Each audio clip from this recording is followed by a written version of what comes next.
Hello student, welcome to our online English classes, English with Shirgave sir.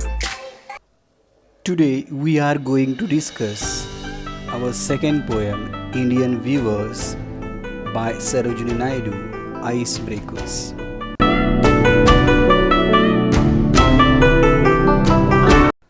Hello student, please see the first icebreaker. Artisans are called craftsmen. They are creators of diverse goods and use their hands to create unique, functional, and also decorative items using traditional techniques. Now complete the following web. या ॲक्टिव्हिटीमध्ये प्रश्न असा विचारलेला आहे की कलाकार हे कारागीर देखील असतात. ते वैविध्यपूर्ण वस्तूची निर्मिती करतात आणि पारंपरिक तंत्राचा वापर करून अद्वितीय आणि कार्यात्मक अशा सजावटीच्या वस्तू तयार करतात आणि त्याच्यासाठी ते हाताचा वापर करतात. अशा कारागिरांची यादी करा आणि हा वेब पूर्ण करा सांगितलेलं आहे. प्लीज द आन्सर एक दिलेलं आहे आपल्याला गोल्डस्मिथ, सोनार, त्याच्यामध्ये आणखी लिहिता येईल ब्लॅकस्मिथ, लोहार, गनस्मिथ, बंदुका तयार करणारा, शू मेकर, चप्पल, बूट, वाहना तयार करणारा, पॉटर, मातीची भांडी तयार करणारा, स्टोन मॅशन, गवंडी, दगडी काम करणारा, टेलर, कपडे शिवणारा, विवर, विणकाम करणारा, वूडवर्कर, लाकडाचे काम करणारा, बेकर, बेकरी प्रोडक्ट्स तयार करणारा, केक मेकर, हे सगळे जे आर्टिसन्स आहेत ते आपल्या हाताच्या साह्यानं ह्या वस्तू तयार करत असतात. असे आपल्याला डिफरंट आर्टिसन्सची नावं तुम्हाला याच्यामध्ये लिहिता येईल. सेकंड क्वेश्चन विचारलेला होता, discuss with your partner the season and occasions when we need. चर्चा करायची आहे खालील प्रकारचे कपडे आपण कोणत्या समारंभाला आणि प्रसंगाला घालतो. आपल्याला ऑप्शन दिले होते उलन clothes, casual clothes, rich silk clothes, colourful and comfortable clothes. First उलन क्लॉथ्स, लोकरी कपडे. लोकरी कपडे आपण कधी वापरतो पहा, वी नीड ऑर वियर उलन क्लॉथ्स इन विंटर सीझन. हिवाळ्याच्या ऋतूमध्ये आपण उलनचे म्हणजे लोकरीचे कपडे वापरतो. सेकंड आहे कॅज्युअल क्लॉथ्स, जे रेग्युलर नियमितपणे आपल्यामध्ये वापरता येणारे कपडे. Casual clothes is one for informal or relaxed occasion such as trips, shopping, meetings, friends etcetera. जी सर्वसामान्य डेली वापरण्यासारखे कपडे आहेत ते कपडे आपण आरामदायी आणि इन्फॉर्मल गोष्टी करण्यासाठी वापरतो. उदाहरण देता येईल आपल्याला प्रवासासाठी जात असताना, शॉपिंगला किंवा मित्रांना भेटायला आपण कॅज्युअल क्लॉथ्स वापरतो. रिच सिल्क क्लॉथ्स, उंची रेशमी कपडे. We need or wear rich silk cloths on a special occasion, function and festival like Diwali or marriage. आपण उंची जे रेशमी कपडे आहेत ते रेशमी कपडे सणा समारंभाला आणि खास अशा प्रसंगाला वापरतो. उदाहरणार्थ दिवाळी किंवा लग्न समारंभ. डी विचारलेला होता कलरफुल कम्फर्टेबल क्लॉथ्स, रंगीबेरंगी आणि आरामदायी सुखकर असे कपडे. Colourful comfortable clothes is one at various occasions. अशी रंगीबेरंगी आणि आरामदायी कपडे वेगवेगळ्या प्रसंगाला आपण वापरतो. In day to day life, आपल्या दैनंदिन जीवनामध्ये सुद्धा वापरतो. For example light colour in summer, उन्हाळ्यामध्ये आपण फिकट रंगाचे कपडे वापरतो. Dark colour clothes at party or celebration etcetera. आणि गडद रंगाचे कपडे आपण एखाद्या विशेष समारंभप्रसंगी किंवा पार्टीनिमित्त वापरतो. नेक्स्ट ॲक्टिव्हिटी आहे let us play a game. एक गेम या ठिकाणी दिलेला आहे. The teacher will ask the students some questions.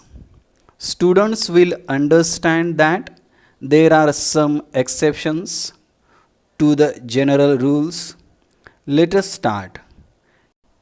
या ठिकाणी एक ॲक्टिव्हिटी दिलेली आहे आणि ही ॲक्टिव्हिटी देत असताना शिक्षक विद्यार्थ्यांना वाचून दाखवतील आणि वाचून दाखवत असताना आपल्याला असं लक्षात येईल की या खेळामध्ये एक असं उदाहरण आहे जे इतरांना अपवादात्मक ठरतं. उदाहरणार्थ, one who views is a viewer, one who plays a game is a gamer, one who sings a singer, one who dance is a dancer, one who teach is a teacher. One who cook is a cooker. No, it's a cook. आता हे एक exceptional उदाहरण आहे. जो विवर आहे, जो viewing करतो त्याला विवर म्हणतात. जो गेम खेळतो त्याला गेमर म्हणतात. जो गाणं म्हणतो त्याला सिंगर म्हणतात. डान्स करतो त्याला डान्सर म्हणतात. टीच, जो शिकवतो त्याला टीचर म्हणतात. जो कुक करतो त्याला आपण कुकर म्हणत नाही, तर त्याला कुकच म्हटलं जातं. हे या ठिकाणी अपवादात्मक उदाहरण आहे. नेक्स्ट ॲक्टिव्हिटी आहे, we have often seen the picture of Gandhiji spinning on his charkha. आपण बऱ्याच वेळेला असं चित्र बघितलेलं आहे की गांधीजी चरखावरती काम करताना दिसतात. Discuss the reason behind this. One has given for you. त्या चरख्यावरती सूत कातण्याचं काम का करतात याचं कारण द्या. एक कारण आपल्याला दिलेलं आहे. पहिलं कारण जे दिलेलं आहे, to give rural people an opportunity to earn themselves livelihood. Gandhiji चरखा हे स्वीकारतात, त्याच्यावरती स्वतः काम करताना दिसतात, असं चित्र आपण पाहिलेलं आहे. याचं पहिलं कारण आहे, ग्रामीण भागातील लोकांना त्यांचं जीवन जगण्यासाठी एक संधी मिळाली पाहिजे आणि त्या संधीचं हे चित्र चरखा आहे. दुसरं आपल्याला लिहायचं आहे, टू प्रमोट लोकल प्रोडक्ट्स. स्वदेशी स्थानिक जे उत्पादन आहेत त्यांना प्रोत्साहन देणे. To encourage the Indians to spin their own clothes. भारतीयांनी स्वतःचे कपडे स्वतः विणले पाहिजेत याची प्रेरणा देणे. To develop the self sufficiency. स्वयंपूर्णता निर्माण करणे. To create the emotions of freedom. आणि माणसांच्यामध्ये स्वातंत्र्याची भावना निर्माण करणे यासाठी गांधीजींचं स्पिनिंग ऑन हिज चरखा ही गोष्ट महत्त्वाची होती. Name some tools used by the weavers. जे विणकाम करणार आहेत ते वापरण्यात येणाऱ्या टूल्स, हत्यारांची, वस्तूंची यादी या ठिकाणी सांगा. ए, लूम, माग असेल. रॅप यार्न, अलोम कोंब, विशिष्ट पद्धतीचा त्यांचा कंगवा. टेप्स्ट्री निडल्स, सुया. शेड स्टिक, ते धागे गुंडाळायची काठी. यार्न, दोरी. बॉबिन और शटल. सीझर और shear. Weaving yarn, a measuring tool. Designer sketch pad. या वस्तू विवर्स आपल्याला वापरताना दिसतात. लास्ट आईस ब्रेकर ॲक्टिव्हिटी आहे, name some type of yarns used by the weavers. जे विणकाम करणारे लोक आहेत ते कोणकोणत्या पद्धतीचे कापड विणतात.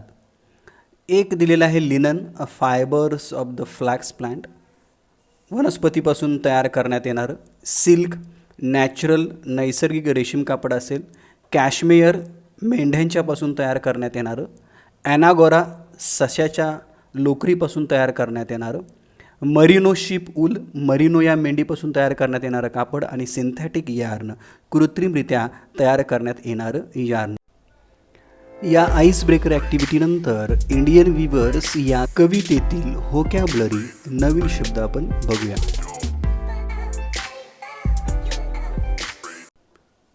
इंडियन विवर्स, भारतीय विणकर.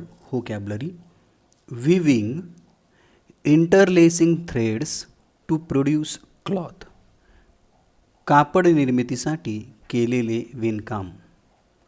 ब्रेक ऑफ डे, सनराईज, सूर्योदय. या कवितेमध्ये काही रूपकात्मक अर्थ आहेत, ते हिअर अशा लाल अक्षरामध्ये दाखवलेले आहेत. Birth of an infant, start of a new. लहान मुलाचा जन्म, जीवनाची नवीन सुरुवात, असा ब्रेक ऑफ डेचा अर्थ या कवितेमध्ये घ्यायचा आहे. गे, ब्राईट कलर, अत्यंत तेजस्वी कलर, या कवितेमधला अर्थ आहे.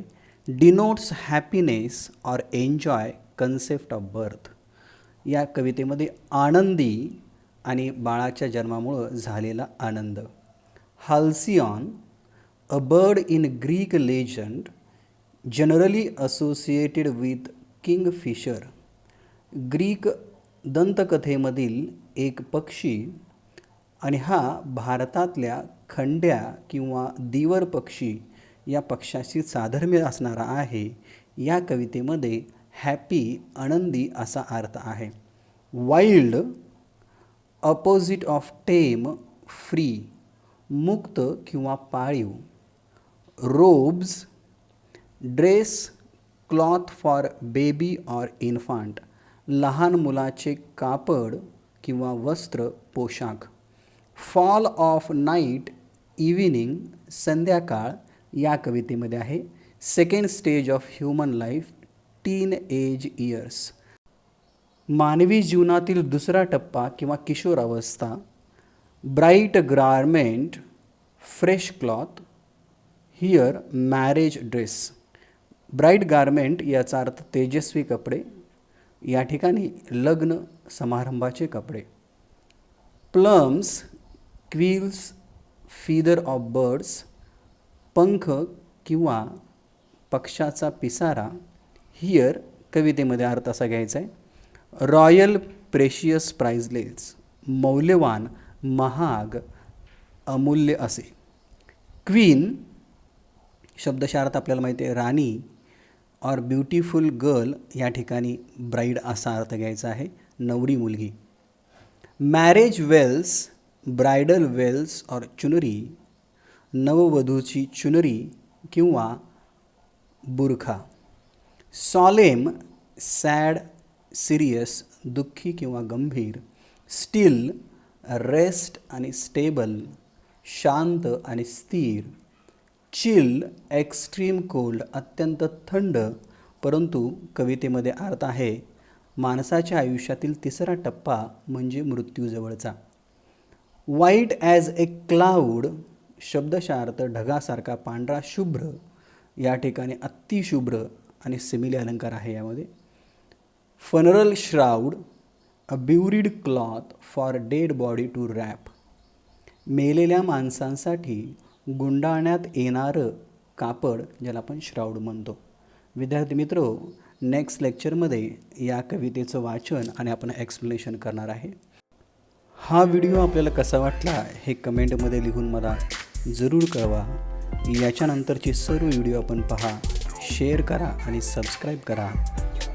Thank you very much. Once again.